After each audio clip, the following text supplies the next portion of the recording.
सत्रवाध्याय। माया जलंधर रची, शिव को हुआ बोध, चक्र सुदर्शन चलाए कर मारा असुर सक्रोध। नारद जी बोले, फिर जलंधर ने महादेव जी को पराक्रमी जान शिव जी को मोहकर पार्वती का रूप बनाया।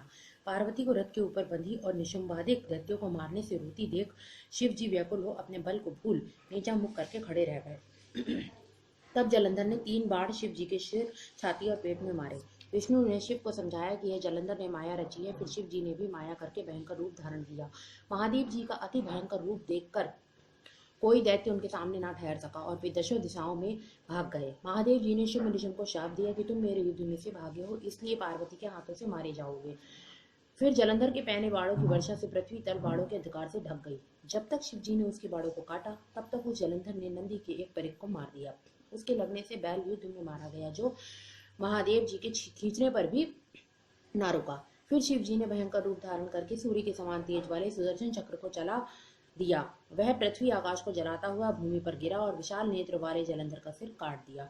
रथ से उसका शरीर पृथ्वी को शब्दायमान करता हुआ गिरा और उसका तेज शिव जी में लय हो गया।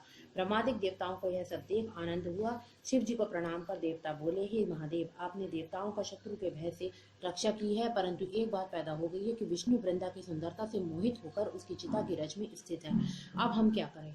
रुद्र बोले, हे देवताओं, विष्णु का मोह दूर करने के लिए तुम योग माया की शरण जाओ, वह तुम्हारा कार्य सिद्ध करेगी। नारद बोले, तब भूत गणों समेत शिव अंतर्ध्यान हो गए और देवता योग माया की स्तुति करने लगे, जिससे सत रज तम ये तीनों गुण पैदा हुए हैं और जिसकी इच्छा से संसार की उत्पत्ति और नाश होता है, और जो प्रकृति 23 वेदों द्वारा संपूर्ण जगत में वर्तमान है, उस भक्त वत्सल को हम बारंबार नमस्कार करते हैं। तब देवताओं ने चारों दिशाओं में फैल रही ज्वाला को आकाश के बीच में देखा। उसके बीच में आकाशवाणी हुई, वह देवताओं ने सुनी। शक्ति बोली, मेरे बीच में गौरी, सरस्वती, लक्ष्मी, इनमें रज, तम और सतो तीनों गुण हैं। देवताओं, तुम उनके पास जाओ, वह तुम्हारा कार्य करेंगी। देवता आकाशवाणी के वचनों को सुनकर गौरी, लक्ष्मी और सरस्वती के पास जाकर भक्ति से प्रणाम करने लगे। फिर वे भक्त वत्सला देवियां देवताओं को शरण आए देख कर उनको 3 बीज देकर बोली, इन बीजों को विष्णु के पास जाकर बो दो, तब तुम्हारा कार्य सिद्ध होएगा। नारद बोले, देवता और सिद्ध के समूह बीजों को लेकर वहां गए, जहां वृंदा की चिता भूमि में विष्णु भगवान दुखी होकर विराज रहे थे। उन्होंने वे बीज वहां बो दिए। हरि बोल। नमो भगवते वासुदेवाय नमः। ओम नमो भगवते वासुदेवाय नमः। तुलसी महिमा है बड़ी, विष्णु की नीति, पूजन सिंचन जो करे, यम रहते भरपूर। नारद जी बोले, हे राजन, वहां बोए हुए बीजों से 3 वनस्पति हुई। ब्रह्मा की स्त्री के बीच से धात्री, लक्ष्मी के बीच से मालती और गौरी के बीच से तुलसी हुई। तब विष्णु स्त्री रूपी उन वनस्पतियों को देखकर उठ बैठे। कामातुर विष्णु ने प्रीति पूर्वक उन्हें देखा और तुलसी तथा धात्री ने विष्णु की ओर देखा। जो बीज लक्ष्मी ने ईर्ष्या करके पहले दिया था, इससे पैदा हुई स्त्री लक्ष्मी से ईर्ष्या करने लगी। इससे इसका अति निंदित नाम बर्बरी रखा। धात्री और तुलसी विष्णु को प्रीति देने वाली हुई। फिर विष्णु भगवान उस दुख को भूल गए और देवताओं के नमस्कार करने पर उनको संग लेकर बैकुंठ को गए।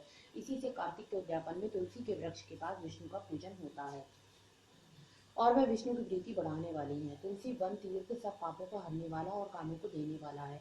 जो कोई इसको घर में लगाते हैं, वहां यमदूत नहीं आते। नर्मदा का दर्शन, गंगा स्नान और तुलसी वन का संसर्ग, ये तीनों समान है।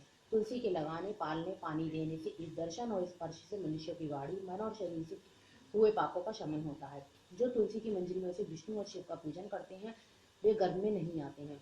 निसंदेह वह मुक्ति को पा जाते हैं। पुष्कर जैसे तीर्थ, गंगा जैसी नदी, वासुदेव जैसे देवता, ये सब तुलसी में ही रहते हैं।